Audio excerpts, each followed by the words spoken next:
Welcome back to the second episode of the Modern Moms docu-series. In the first episode, we followed two working moms and talked to them about their struggles they face in juggling work and family. In this episode, we speak to two mothers who made a decision to stay at home full-time. While most of us were raised by mothers who left their jobs to take care of their children full-time, stay-at-home moms are few among us in this current generation of parents. We find some time to sit down with these moms to chat about their transition from career to home and the factors that led to this choice. My name is Nicole, and this is the second installment of the Modern Moms docu-series.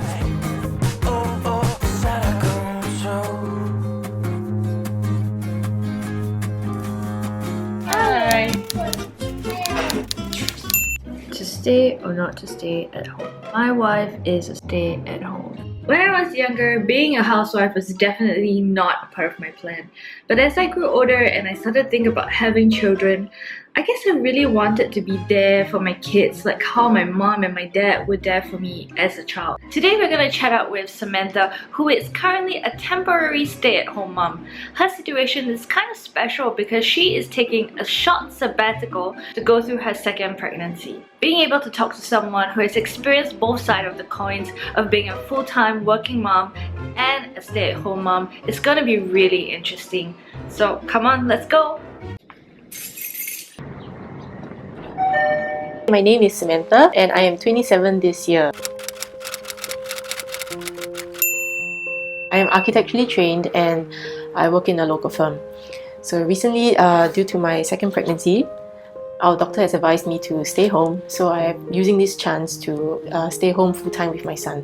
While working full-time, the struggle was always the childcare arrangement and not having enough time with the kid. So this is a very good opportunity for us to actually spend more time with him and to enjoy the formative years. We start our day really early when he gets up. Again, we have breakfast together, we play, and that's something I never got to do when I was a full-time working mom.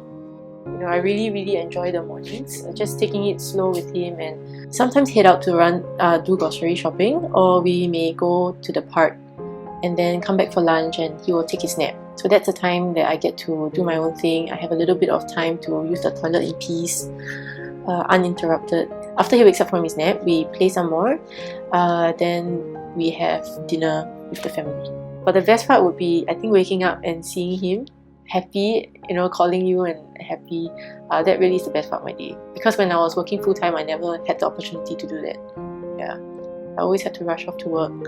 And I couldn't just sit down there and watch him have his milk and play with him. So that really is the best part.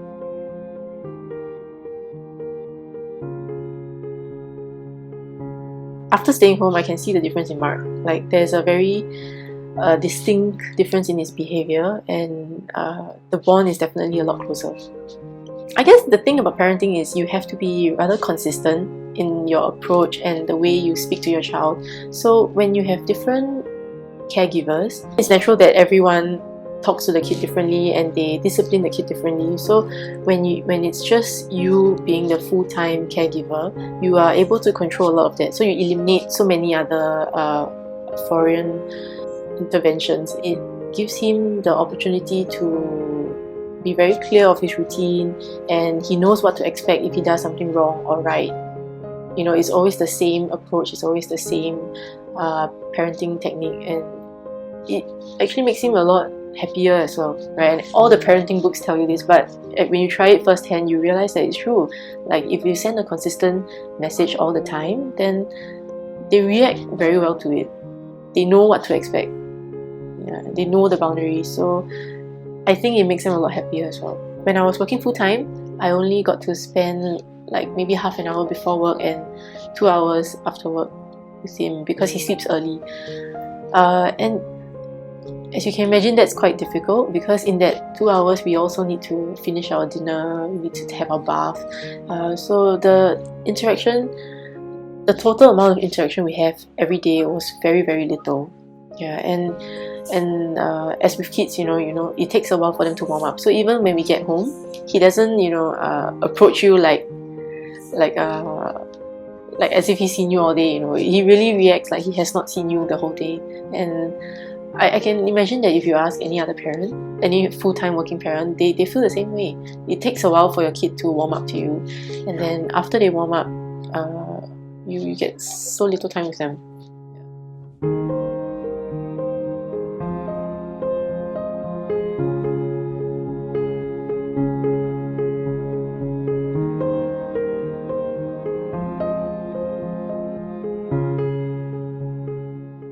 Educators have welcomed the changes to the scoring system. The parents I spoke to were divided on whether the change in the PSLE scoring system would help to reduce stress. Really to allow our children to have more space, more time, and also spend some time to hone many of the qualities that I want to see in myself, be it resilience, confidence, or even communication skills.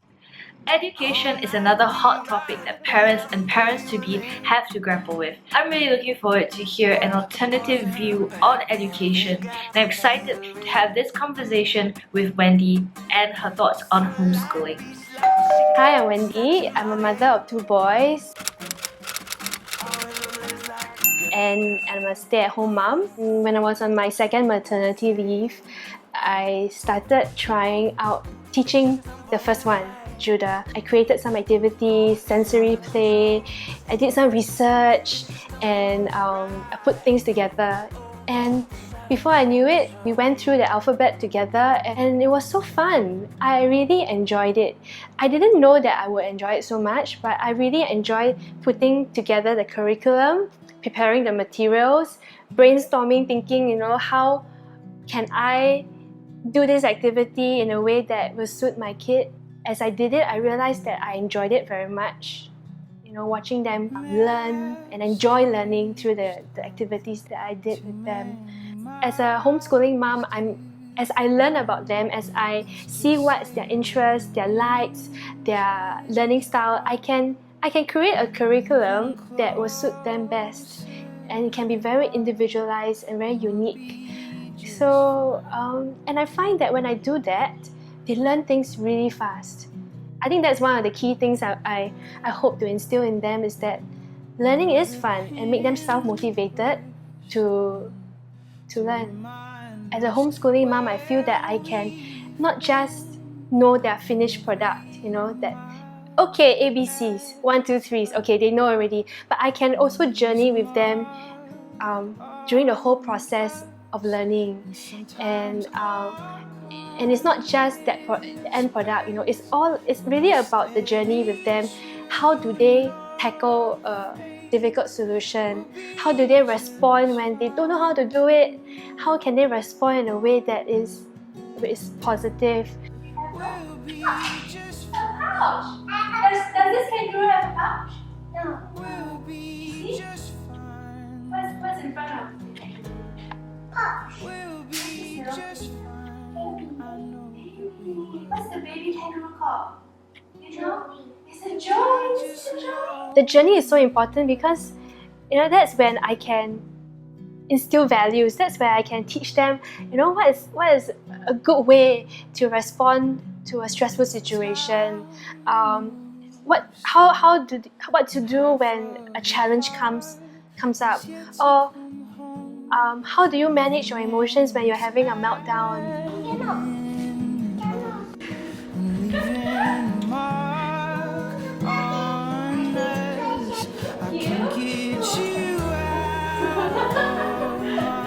I reached out and I really encourage all mothers too as well. I think this is so important for all mothers. I think especially stay-at-home moms also, because we can be quite secluded. We're just in our little world in our home with our kids.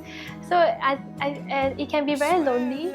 So reach out to other mothers who could be on the same journey as you. So for me, because I homeschool, I reach out to the homeschooling community. So there are Facebook pages and there are Yahoo groups that is like Homeschooling Singapore, and through that I actually connected with a group of mummies. Our kids are about the same age and we journey together. We meet every week. We take turns to lead our kids in some activities, and we have the kids play together. Even the mummies can have some time interacting with each other as well.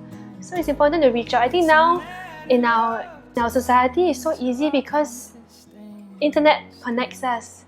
So I really truly believe in that. stay